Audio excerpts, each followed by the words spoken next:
और बड़ी खबर इस वक्त भारत के लिए राहत भरी खबर। ईरान ने 2 भारतीय एलपीजी टैंकरों को हॉर्मुज स्ट्रेट से गुजरने की इजाजत दी।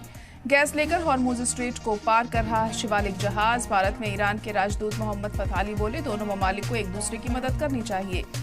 तो एलपीजी का संकट जैसे लगातार हिंदुस्तान में बढ़ रहा है, उसे देखते हुए राहत भरी खबर ये हिंदुस्तान के लिए है। भारतीय एलपीजी टैंकरों को हॉर्मुज स्ट्रेट से गुजरने की इजाजत दी गई है। गैस लेकर हॉर्मुज स्ट्रेट को पार कर रहा शिवालिक जहाज। भारत में ईरान के राजदूत मोहम्मद फतहाली बोले, दोनों ममालिक को एक दूसरे की मदद करनी चाहिए। तो हिंदुस्तान में जिस तरह से एलपीजी का संकट गहरा रहा है, लोग परेशान हैं, लंबी लंबी लाइनों में लगे हुए हैं, तो उनके लिए एक बड़ी राहत भरी खबर है कि गैस लेकर हॉर्मुज स्ट्रेट से इसको रवाना किया गया है। शिवालिक जहाज रवाना हुआ है। भारत में ईरान के राजदूत मोहम्मद फतहाली ने कहा है कि दोनों ममालिक को एक दूसरे की मदद करनी चाहिए।